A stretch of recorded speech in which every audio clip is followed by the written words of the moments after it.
سڵاتانە ببینەرانی 1964 من توانانەقیم لە ئەڵلقەیەکی تری شرۆڤەکاری سەربازی بۆم شەڕی نێوان ئیسرائیل ئەمریکا لەگەڵ ئێران بەردەوام دەبم لەگەڵتان.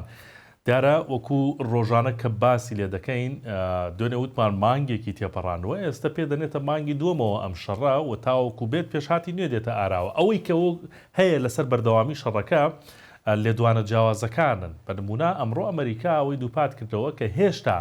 بەدیهێنانی ئامانجەکانیان لەم شەڕە بەرامبەر بە ئێران چەند هەفتەیەکی ماوەواتە پێ ناچێت بە ئاسانی شەڕەکە بوەسێ. لەلایەکی تریشەوە هێرشەکانی ئیسرائیل بۆ سەر ئێران و تاران زۆر قرس بوون، بە تایبەت لە هێرشەکانی دوێنێ شەویدا کە کۆمەڵێک ناوچەی کردوتە ئامان زۆر بە خستی بە کۆمەڵێک فڕۆکەی زۆرەوە بردومانی کردوون. لەلایەکی تریشەوە ڕەنگە وەکو لە سەرەتای شەڕەکە و سەرەتای بەرنامەکانی ئەمەوە ئاماژەمان پێکرد چەند وڵاتێکی تریش تێوە بگلێن و بێنە ناو شەڕەکەەوە شەڕەکە فراوانتر بکات و پێشهاتی نوێ و تاقیکردنەوەی چەکی نوێ و هێزی نوێ بەشداری لە شەڕەکەدا بکەن. هەموو ئەمانە و بە ئەگەری کۆمەڵی ئەگەری ترەوە لەگەڵ کاک عەقید سەلام ڕاوێژکاری 1964 بە کاروباری سەربازی باس دەکەم. جەناب عەقید بەخێر بیتەوە. لە قسەیەکی وەزیری دەرەوەی ئەمریکا مارکۆ ڕۆبیۆ کە ئەم ئێوارە کردوێتی بەرنامەکە دەست پێ دەکەم، باسی لەوە کرد ئامانجەکانیان چەند هەفتەیەکی دەوێت بە تەواوەتی بەدەستی بێنن نەک چەند مانگێت. بە پێی قسەی ئەم بێت کەواتە هێشتا شەڕ بە ئاسانی کۆتایی نایەت و بەردەوامی بەدواوەیە. چیت هەیە بۆ ئەم قسەیە؟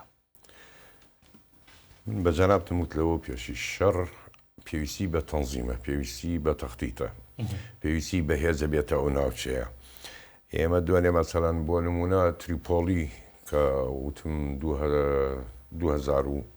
سەربازی مارەنزی لە سەرایە گەیشتە ناوچەکە، ئەم هێزە کە ئەگا دەست بێژی خۆدن ناتوانانی پاڵی بنەی بۆ شەڕ، چاوەڕێی هێزی ترەکەیت کە بگاتن. ئایا گەر فەرقەی 82 بێتن لەگەڵ ئەم هێزەی کە هات سیویەک بڵین لە بۆکسەر و تریپۆلی. ئەجا لێرە ئەبێ تەنزیمی ئەوە بکاتن. تۆ ئامانجت چییە لەم شەڕەیە؟ چووە ئەوێ بگریتن خارەکە هرمزە قەشەمە یاندا بەزیتە سەر خاکی ئێران. چونکە ئێگەرگە سەیری بکەیت تۆ ئەگەر خەرەکیشم گرت خەرەکت گرت باشە تۆ هرمز ناکرێتەوە. خەرەکە گەر سەیریکەی تەواو لە باکووری هرمزە بە مەسافەیەکی زۆر دوور. جا ئامانجی ئەمریکا لێرە چییە؟ بەتەمای چییە؟ دەرەکەوێتن تاکو پلانی بۆدانێ. ئەم شەڕە شەخایەنێ ئەگەر شەڕی زەوی دەست پێ بکاتنەوە بە ئاسان نییە بڵێ لە هەفتەیەکە کۆتایی پێبێتن. نەخێر زۆریەوێتن لە بەلاشم قسەیان نەکە لە بەلاش قسە ناکە، چونکە چەند هەفتەیەکی وێت تۆ تاکو خۆت تەنزیمەکەیت و هێڕشە بیت و سەیری وەزعەکە ئەکەیت ئەیەوێتن زۆریەوێت. هێرشەکانی دوێنێ ئیسرائیل بۆ سەر تاران زۆر چڕ و پڕ و زۆر بە خستی بردوبانی تارانی کرد. بۆچی یعنی ئەمەیە لە دوای مانگێک شەڕ ئاوا بە چڕی ئەو بردوبانی دەست پێ کردووە ئیسرائیل بۆ سەر تاران؟ خۆی دوێنێ تەهران بە تەنیا 50 فڕۆکەی ئیسرائیل لێرە، بەس لە تەهران 50 فڕۆکەی ئیسرائیل تایبەت بەس بۆ تەهران. ئیتر بزانە چەندێ چەک و تەقەمەنی هەڵگرتووە کە لە تەهرانیدا. لێرە دوو احتیمالی هەیە. احتیمالی یەکەم ئەوەی ئیسرائیل بڵێن گەیشتە قەناعەتێک کە ناتوانێتن حکومەتی ئێران بگۆڕێتن. مەوزوعی بڵێن سوپای پاسداران و حرەکەی جمهوری ئیسلامی کە بگۆڕێتن. لەبەرەوە دەست بۆ ئاکاتن ئەوێ بە تەواوەتی ئێران لەناو بداتن. تەنها ئەوە نییە بڵێ من حکومەتە گۆڕم، نەخێر هەر بوونی تحتی ئێران هەمووی لەناو بدا و ئێران لەناو بداتن. چونکە احتیمالی دووەمی ئەوەی هەیە باوەڕەکە کە ترامپ بڕیاری کشانەوە بدا لەم شەڕە سەرکەوتنم بەدەستهێنا ڕووە داتن لە هەر کاتێکە. لەبەرەوە ئیسرائیل ئەمانە ئەکا لەم کاتەیە، یعنی هەموو هێز و قورسی خۆی فڕێ ئەداتن بۆی ئێران تاکو ڕادەیە بە تەواوەتی بنیەی تحتی ئێران نهێڵێ هەمووی لەناو بداتن. چونکە تۆ لە مەحەتەی ئاوت داوە لە خۆسستان، دوایەوە لە مەفاعلت داوە، لە زۆر شوێنت داوە لە ئۆتۆمیەکانی، یعنی شەڕەکەی فراوانتر کردوێتەوە وەکو جاران نەماوە. بەڵێ یەکێک لە پێشهاتەکان کە سەرنج ڕادەکێشێ ئەویش ئەوەیە کە واستی پێکرێت کە بانکی بە ئامانجگرتنی کەسەکان لەلایەن ئیسرائیل و ئەمریکاوە ئێستا گۆڕانکاری بەسەر هاتووە فەرماندەکانی ئێران. جەناب چزانی یعنی لە سەرەتای شەڕەکەەوە مەسەڵەن ڕابەر فەرماندەی گشتی سوپای پاسداران، فەرماندەی گشتی مەسەڵەن ئەوە هێزی ئاسمانی و هێزی دەریای ئەوانە ئەکرانە ئامانج. ئێستا دابەزیون بۆ پارێزگاکان بۆ نمونە فەرماندەی فڵانە شوێنی پارێزگای قوڕەم شەهر یا پارێزگای تاران یا هەر پارێزگایەکی تر ئەمە مانای چییە کە مەسەرەنسا فەرماندەکانی ناو پارێزگاکان کە تەنیا دەسەڵاتیان لەو پارێزگایە هەیە دەکرێنە ئامانج نزانە خۆی لە بیدایەت مەسەڵەن تۆ ئەمان مرشدیان کوشت مەسەڵەن عەلی خامانێئی و سەرکردەکان قیادە هەمووی لە ناوچوو بەڵام ئەبێ بزانی سوپای پاسداران عەقیدەیەکی سەیری هەیە هەر وەکو وتومانە نیزامێکی موعەقەدە ئەمانە بکوژی تۆ ئەوانەی بن ئەمانەوە ئەگەر وەکو پارێزگار بێتن ئەمانە هەر شەڕەکەن هەر ئەتوانن سەرپەرشتی ناوچەکانی خۆیان بکەن ئەگەر ئەمانە لە ناو نەدەی ناتوانانی فەوزایە دروستکەی مادام ئەمانە هەبێتن فەوزا دروست ناکرێتن مەرجع لە ناوچوو قانونی فسەیفسایان هەیە بۆ شەڕ واتە هەر ناوچەیە هەر پارێزگایە لە ئێران خۆی بە حکومەتی سەرەکی ئەم وڵاتە ئەزانێ خۆی شەڕەکاتن لەبەرەوە لە ناویان نەدەی ناتوانانی فەوزایە دروست بکەی چونکە فەرمان لەوە وەرەگرن ئەمیش فەرمان لە کەسەوە وەرناگرێ بە مێشکی خۆی ئەو بڕیارانە ئەدا کە چی بکاتن کاتە ئێستا بۆ ئیسرائیل و ئەمریکا کاتی ئەو تاکتیکە هاتووە کە دابەزن بۆ ئاستەیانی ئەمانە لە ناو بدەن بۆی بێتە فەوزە بەڵێ فەرمان دەبێنێ باشە سایتە ئۆپۆزیسیۆنەکانی ئێران ئێستا زۆر فۆکەسیان خستۆ لەسەر بابەتێک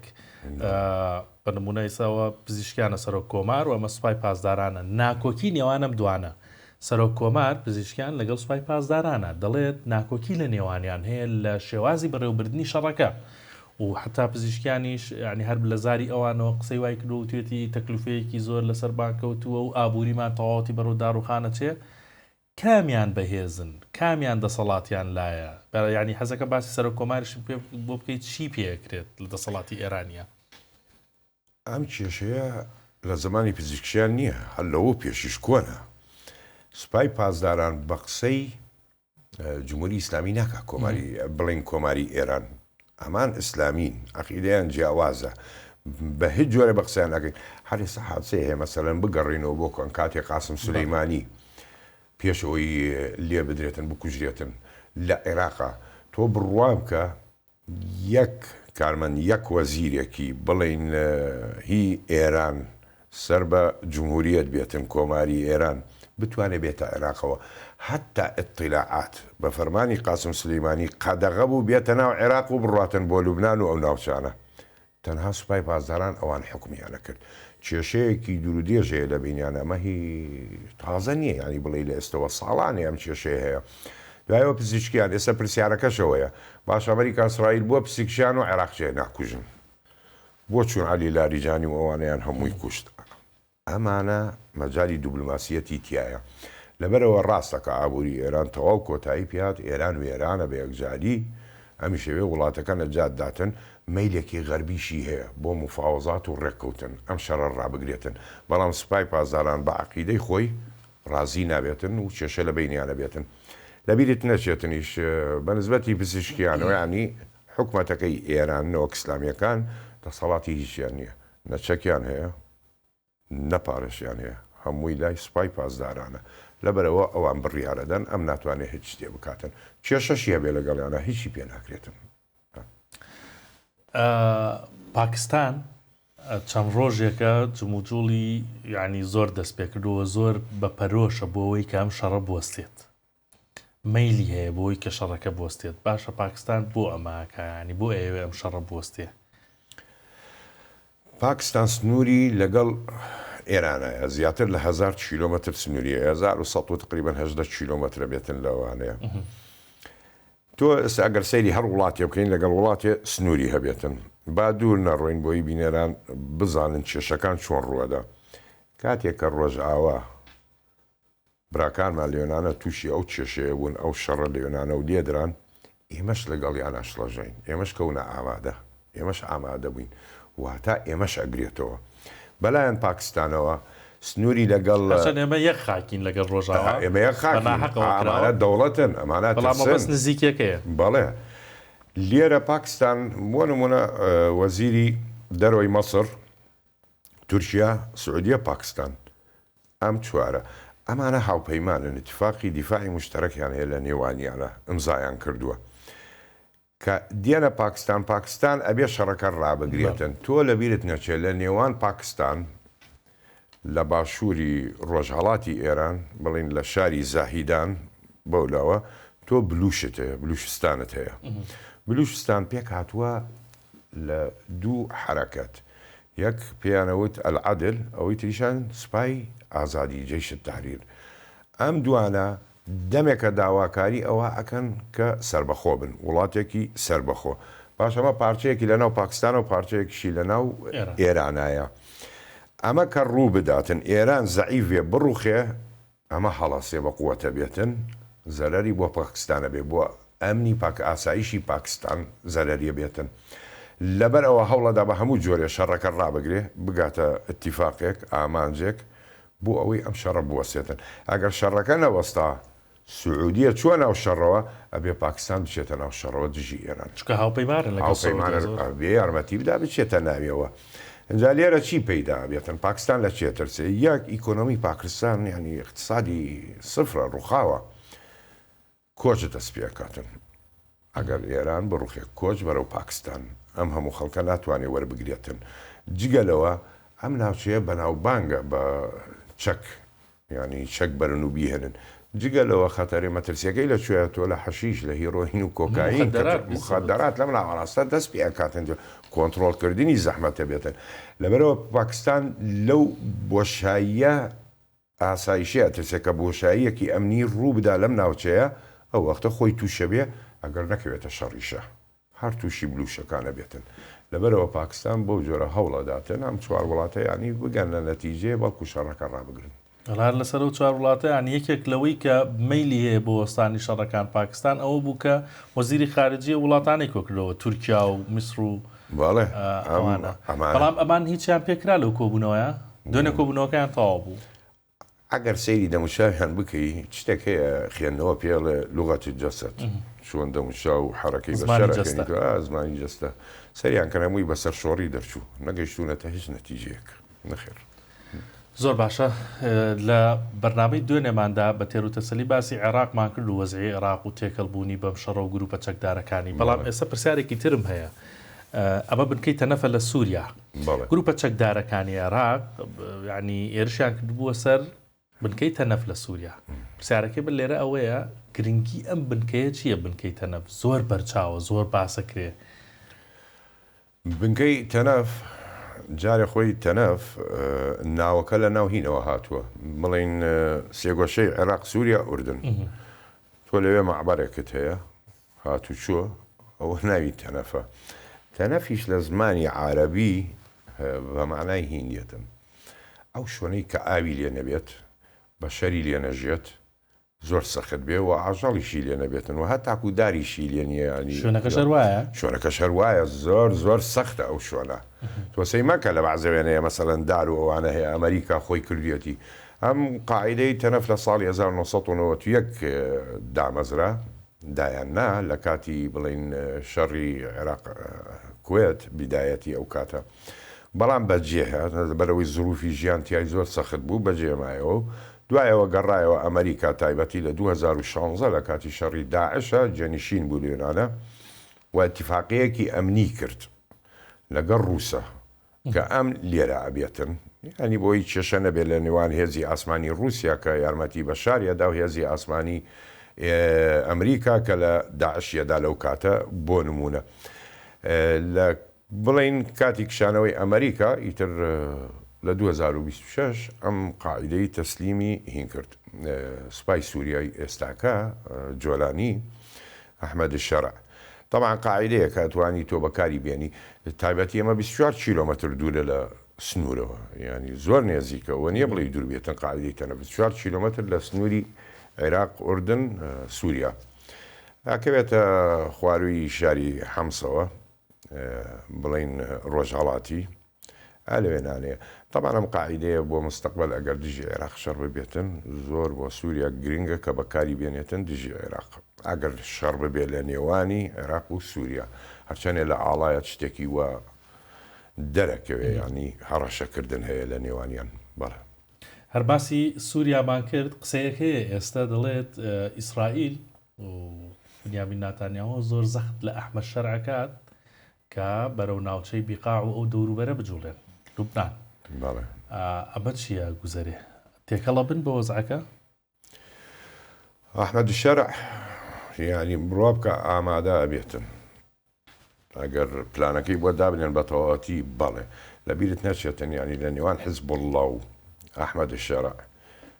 ڕقێکی کۆن هەیە ینی حسابی کە لەو کاتی کە جێیش تەحریر ئەپیانەوە سوپای ئازادی شام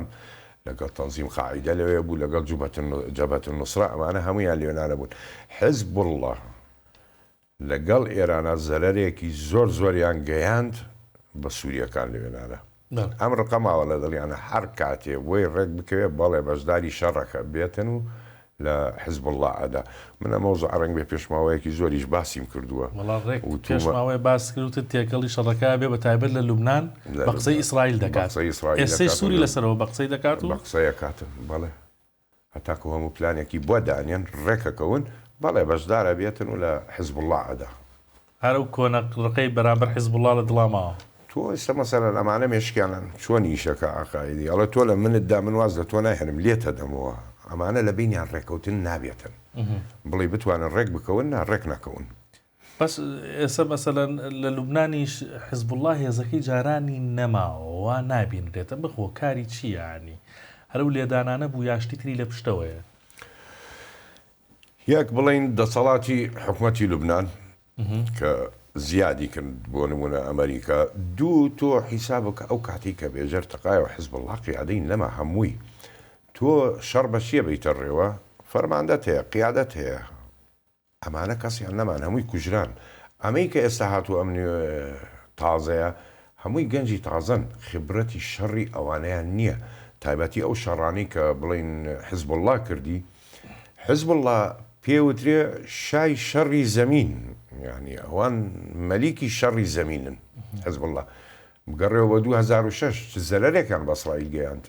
ینی 2024 ئەوە خۆ دوور نییە هەر عینی حیساب زەرەرێکی زۆریان گەیاندووە. ئەمانەی ئێستاکە ناتوانن سەرپەرشتی شەڕەکە بکەن بەو شێوازەی کە کۆنەکان ئەیان کرد کە نەمان هەموویان کوژران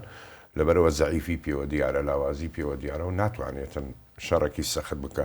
تایبەتی ئێستا لە 26 ئەگەر سەیریکەی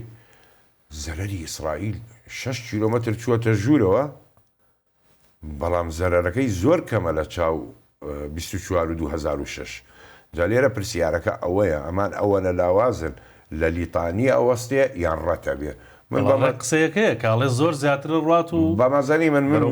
ڕەتە بێت لە لیتانی ڕەتە بێت حیزب الله لە ناوەدات ڕەتە بێ بڵێ. مادام هەر باسی حیزب اللهمان کرد وەڵا هێزی تایبەتیان هەبوو هێزی ڕەزوان زۆر زۆر بەناوبانگ و جەنابشتەوەی کاڵی کە زۆر مەسەلەن بە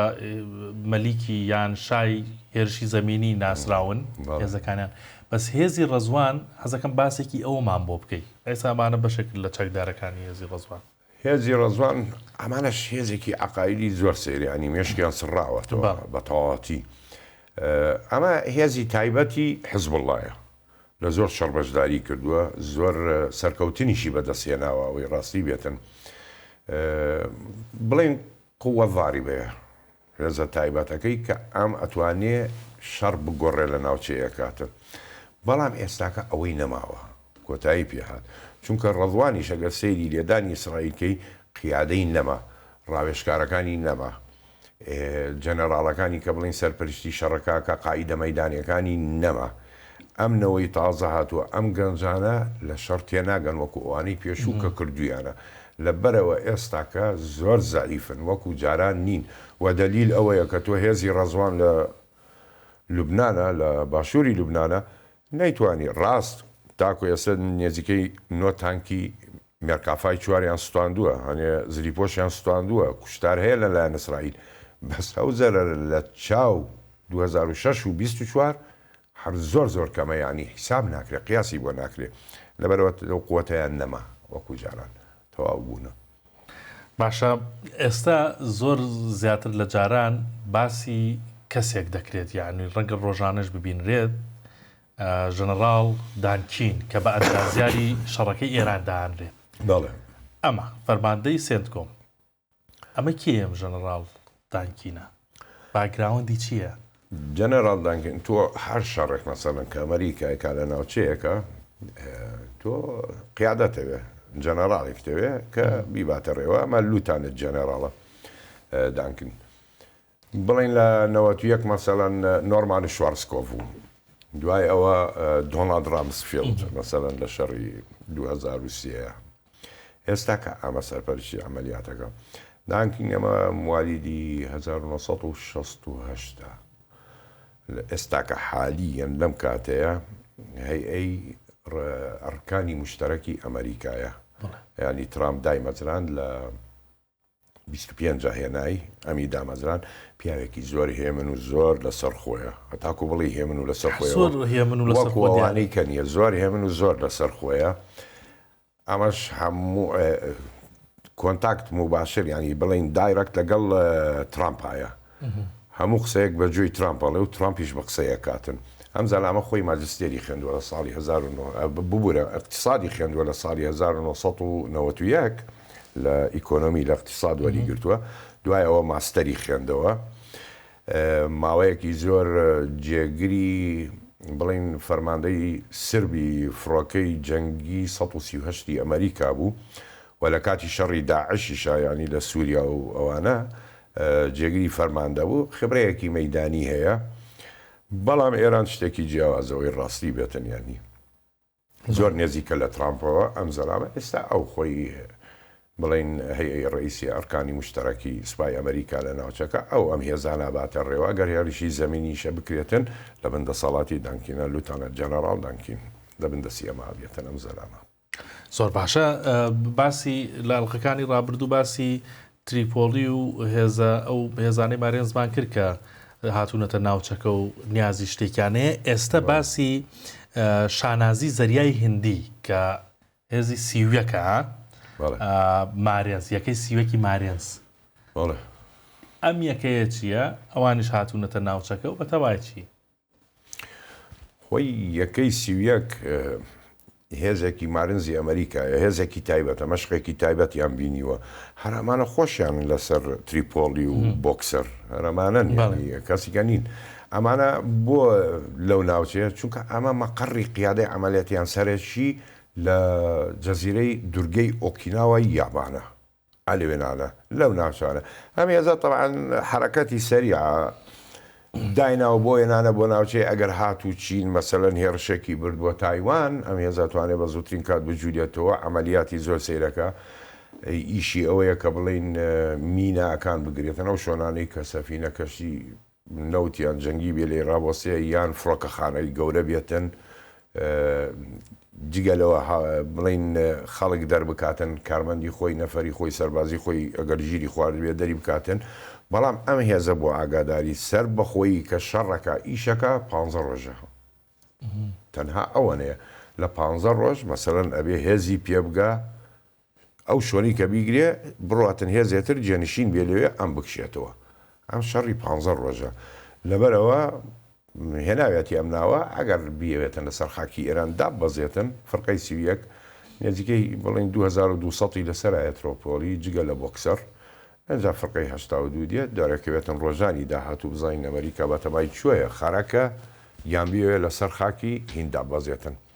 هرمز طبعا ئەگەر لەوێت دابەزێتن ئەوە باش بزانە خەسارەتەکەی زۆر گەورە بێت زۆر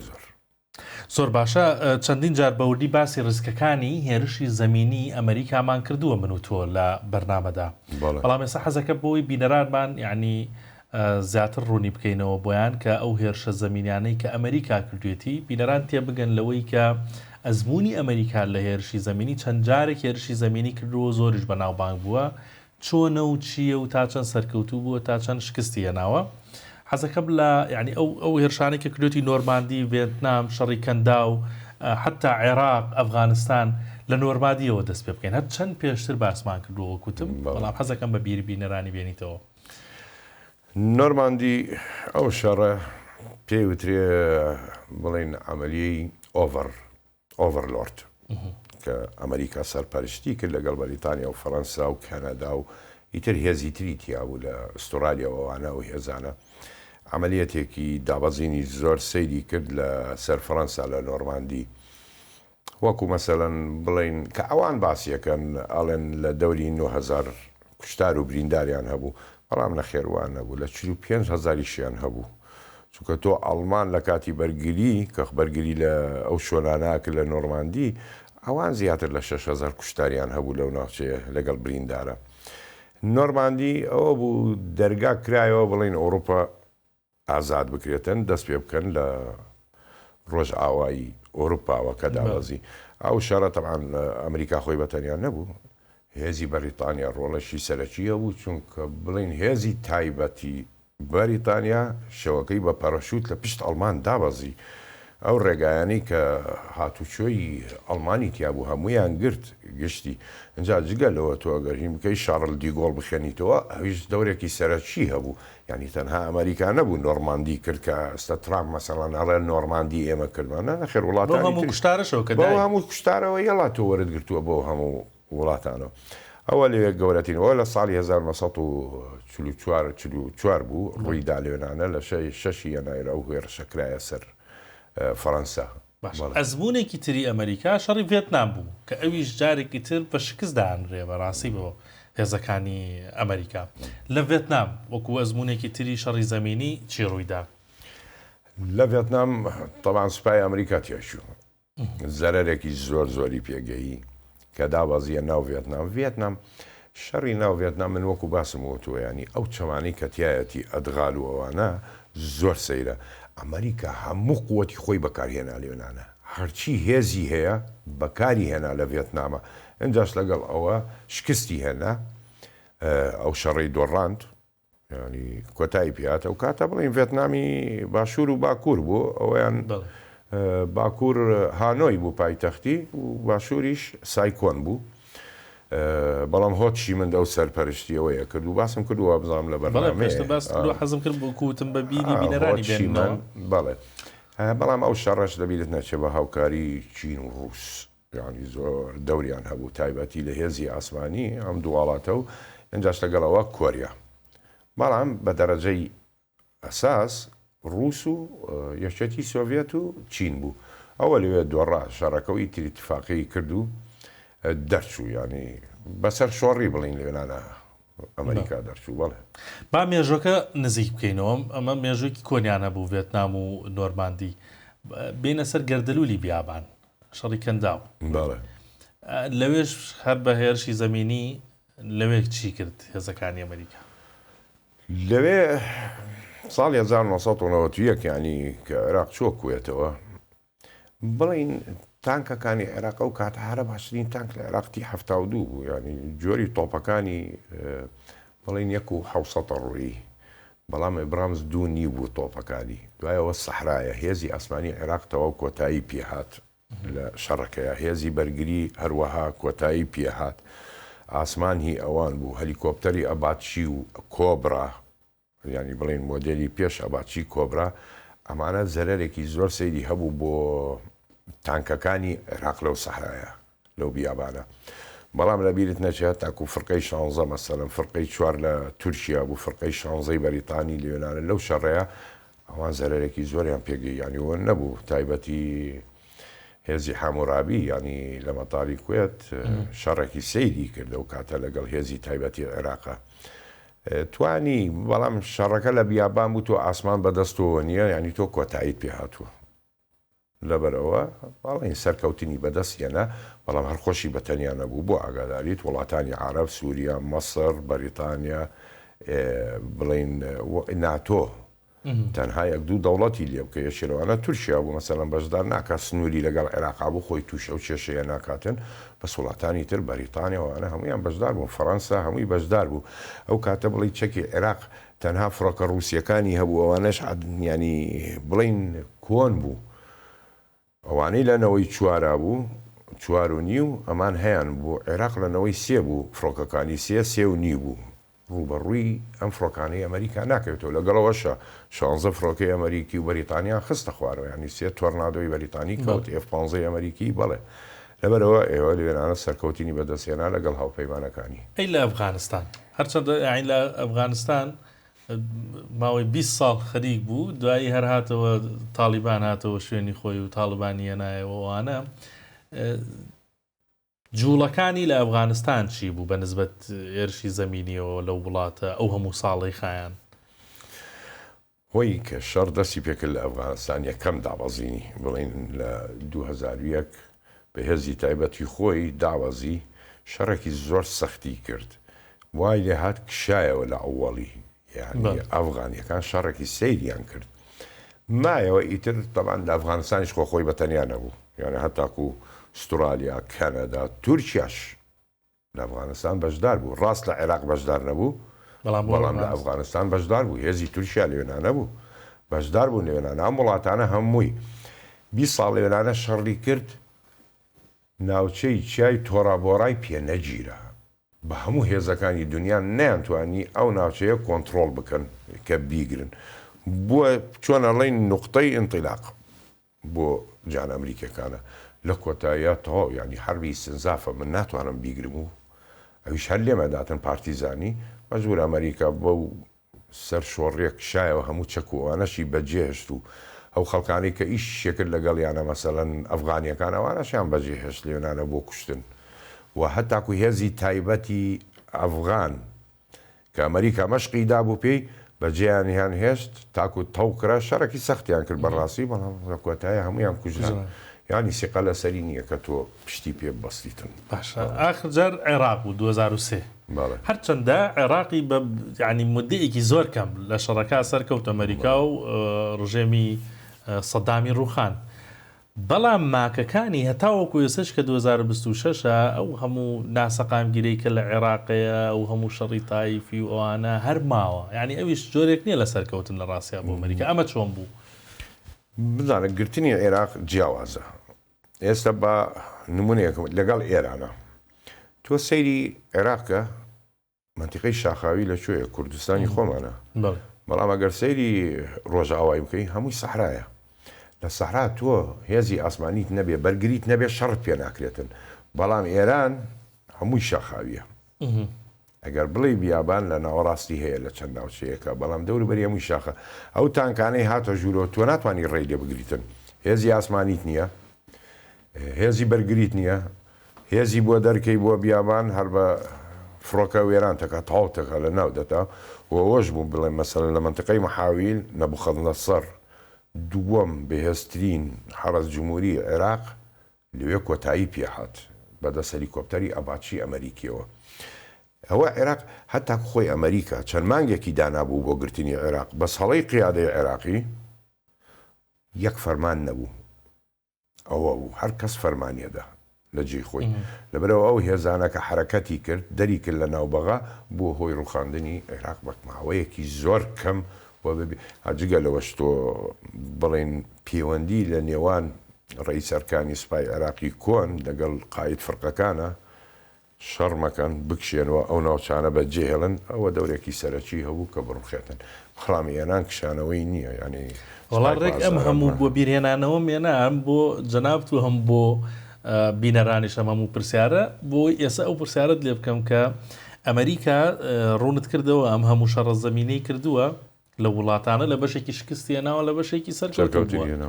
ئێستای واقعی ئێران کە لە شەڕایە لەگەڵ ئێرانە و ئەگەری هێرشی زەمینی هەیە لەوێ چیە گوزەرێ ئەگەر بیکە ئێستاکە ئەگەر بیکە ناتوانانی بڵێ ناتوانێت بیگرێت ئەگەر خەرک بێ بەڵێ ئەیگرێتن بەڵام پرسیارەکە لێرەیە تۆ خەرەکت گرت تاکو کەی لێوێ ئەمێنیت ئیشی چییە بێ لەوێنانە تۆ لە بن مەرحەمەتی موشک و مسەیەراتە بیتن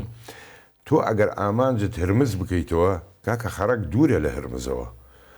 ئەمە بگری ئەوە ناکرێتەوە معنەیەوە نییە من ئەوەم کردەوە تۆ ئەگەر بتوێ هرمز بکەیتەوە ئەبێ دابەزیتە سەرخاکی ئێران نەوەک لە دورگەکانە لە قەشەم و هرمز و لاڕک نه بۆ سەرخاک دابەزیتە سەرخاک بڕوا کە زەرەرێکی زۆر سیر بە ئەمریکا ئەگاتن یعنی ئێستاکە مەسەلەن ئێرانەوە مەلیۆنێ کەسی ئامادە کردو بۆ شەڕی زەوی تۆ چەندێ دابەزی تۆ هەموو هێزەکەت ئێستا 10,000 کەسە توێ بە 10,000 کەسە مجازەفەیە بکەی بەرامبەر بەو هەموو هێزەی کە هەیە لێرانە دوایەوە تۆ هەتاکو فڕۆکە و ئەوانەت ینی تۆ حیسابکەوە مانگێکە لێ دەیت چەندێ مەخزوونی زەخیرەت هەیە ساڕوخۆوانە ئەبێ چاوەڕێکی بۆت بگاتن چەندێ چاوەڕێکی هەفتەیە 2 هەفتە بۆی هەیە 3 هەفتە بۆی هەیە مانگێکی تریشنەی کاتن پێویستی بەوە نابێتن دا ببەزێ من پێت ناڵێم نایگرێ ڕەنگ بێ ئەو ناوچانە بگرێ بەس مستحیلە تیای بمێنێتەوە بتوانێتن لە ناوەچێ و هێزانە هەموو یا بێ بکشێتەوە کە کشاشەوە سەر شۆڕێ بۆی لەبەرەوە لە کۆتاییە داش بەزێ ئەبێ ڕێککەوتن بکاتن ئەو کاتەش ئێران تەڵان زەعیفە بێتەنە تاکو سوپای پاسداران یانێ بێ بگەڕێتەوە بۆ پزیشکیان و عێراقچی و ئەمانەی دیبلۆماسیەت بەکاردێنن لەگەڵ ڕۆژاوایە کە بگەنە نەتیجێ ئەم شەڕ ڕابگرن ئاوها کۆتایی پێنایە ئاوها بڕوا پێتم و تۆ چێ چەکی نامێنێ ئەوە دۆڕێ لە کۆتایە بۆی هەیە ئێران چەکی نامێنێتن چونکە تۆ ترامپ ئەتوانێت زەغت کا لە ئەوروپا و لە وڵاتانی تروەری بگرێتن زۆر باشە سپاست دەکەم حتممە ئەم گفتوگۆی من و تۆ بەردەوامی دەبێت دوایین پێشاتەکانی ئەم شەڕە و زانیاری زیاتری سەربازیش دەخینە ڕوو بۆ ئیران سپاست دەکەم جارێکی تر سپاس بۆ بینەری ئێوەش بەبیرتان دێنمەوە سەرجەم ئەڵلقەکانی ئەم بەرنامانەی کە لەگەڵ کاکاقی سەلام کردومانە لە یوتیوبی 964 کوردی بەردەستن دەتوانن دواتر بگەڕنەوە سەری بە تەواوەتی هەموو ئەو زنجیرانەی کە تۆمارمان کردووە لەوێ هەیە و بینەریان بن سپاس بۆ بینێتان جارێکی تر خواتان لەگەڵ